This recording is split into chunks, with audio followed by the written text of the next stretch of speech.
The Old Testament reading we had at Mass this morning was a charming little story about the infant Samuel. Sort of thing you'd expect to find in a book of bedtime stories for children. Some people would say it's rather cute. Yeah. But don't dismiss it. Hear the word of the Lord and say what it's saying to you. It comes in the 3rd chapter of the 1st book of Samuel. I'll read it to you. Samuel was lying in the Lord's sanctuary where the ark of God was, when the Lord called, "Samuel, Samuel," and he answered, "Here I am." And running to Eli, he said, "Here I am, as you called me." And Eli said, "I didn't call you. Go back and lie down." So he went back and lay down, and again the Lord called, "Samuel, Samuel." He got up and went to Eli and said, "Here I am, as you called me." And he replied, "I didn't call you, my son. Go back and lie down." As yet Samuel had no knowledge of the Lord, and the word of the Lord had not been revealed to him. Again the Lord called a 3rd time, and he got up and went to Eli and said, "Here I am, as you called me." Eli then understood that the Lord was calling the child, and he said to Samuel, "Go and lie down, and if someone calls, say, 'Speak, Lord, your servant is listening.'" So Samuel went and lay down in his place again. And the Lord came and stood by, calling as he had done before, "Samuel, Samuel." And Samuel answered, "Speak, Lord, your servant is listening." Now what does that say to you?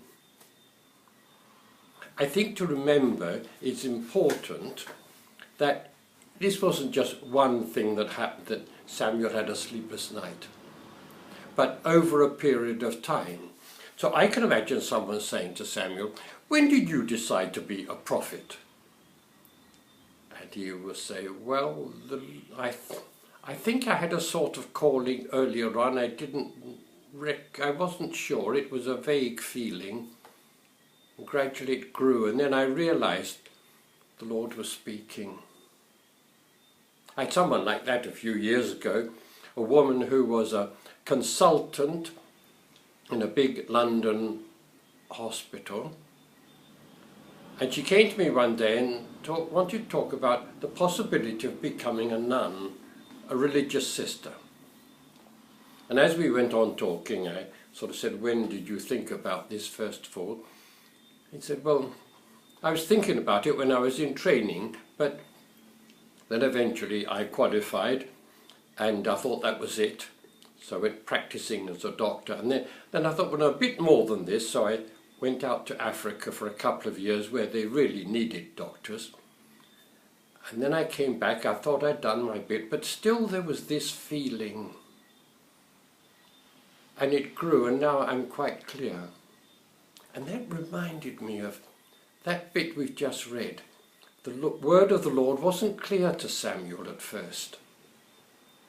And this is what sometimes happened. It grows somewhat. But always there should be at the back of our mind, "Speak, Lord, your servant is listening." I'm afraid a lot of us say, "Listen, Lord, your servant is speaking." And we need to listen. Not that the Lord's going to come in a voice, call you by name, get you up and wake you up and talk in that. But the Lord will speak in a variety of ways which you may or may not recognize at the time. Over the years I've learnt a number of Celtic blessings, and here is one which really reflects that. "In the silence of the stars, in the quiet of the hills, in the heaving of the sea, speak, Lord. In the voice of a friend, in the babbling of children, in the words of a stranger, speak, Lord. In opening a book, in listening to music, in chatting with friends. Speak, Lord. In the stillness of this room, in the calming of my mind, in the quiet of my heart. Speak, Lord, for your servant is listening. So many ways in which the Lord will speak, like that last bit. I'm struggling to pray. I can't even pray. It's all distraction, calming my mind. Speak, Lord. And it won't be a voice. It won't be an exact word. But something touching me deep in my heart, not external only. But very often we don't hear it or notice it at the time. Afterwards, with reflection, I can see it or hear it, recognize it. But we need to reflect. It happened to me once. I'd been preaching and I think I must have said something like, thank God for everything that happens. Because a woman came to me afterwards and said, my husband is dying. I can't thank God for that. I said, well, no, I can understand, but well, can you thank God for a good husband? Oh, yes, she said, a marvellous man. Good, so I suggest this. Recall a time when you were with your husband and you felt the presence of God, or that somehow God was touching you. Oh, yes, she said.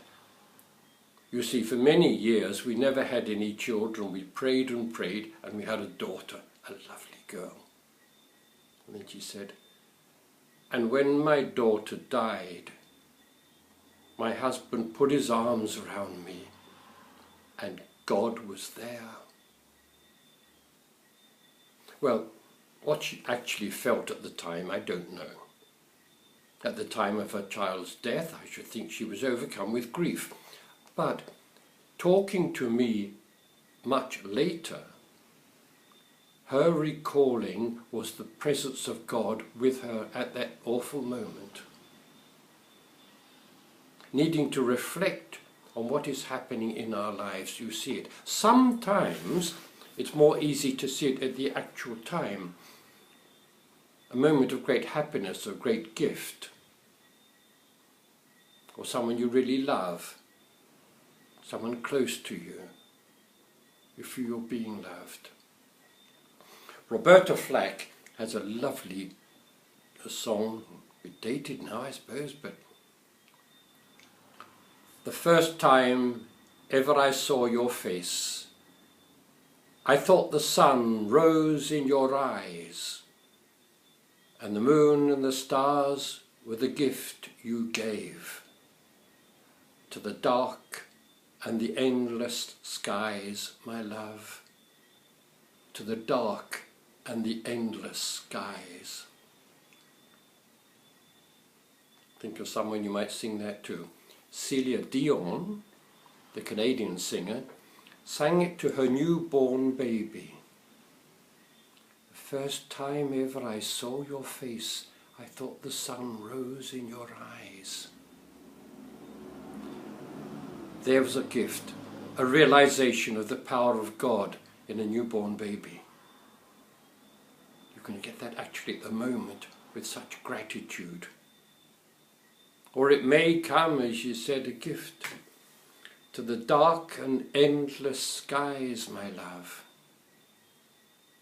in a very dark period of your life. The touch of God, a light comes. God speaks in the dark or through it. So reflect on when the Lord has spoken to you in your life. Now, I can suggest two ways this can be done. One is recall a time when you were deeply moved, possibly by something very beautiful, possibly something someone had said to you, a feeling, and really could feel the presence of God. Recall when it happened. Another way is looking back, not only at a thing where you're moved, but something which at the time might have been quite painful, or something which went unnoticed. But now, looking back, you can see God's leading. It may have been something which at the time you prayed to go away, you wish it had never happened. But then looking back you say, that was leading me on to something wonderful. Clearly the Lord was guiding me and I didn't notice. Speak, Lord, your servant is listening. We need to listen. But listening usually means reflecting on what has happened, or perhaps even what is happening. But with the trust and faith that God is speaking to you, perhaps through something most unexpected. Speak, Lord, your servant is listening. Try that instead of saying, listen, Lord, your servant is speaking. And the listening is just reflecting on your life and seeing that God was there. It may be in the beauty of nature, it may be in something that happens. So I'll conclude it again with that Celtic blessing. In the silence of the stars, in the quiet of the hills, in the heaving of the sea, speak, Lord. In the voice of a friend, in the chattering of children, in the words of a stranger, speak, Lord. In opening a book, in listening to music, in chatting with friends, speak, Lord. In the stillness of this room, in the calming of my mind, in the longing of my heart, speak, Lord, your servant is listening. God bless you.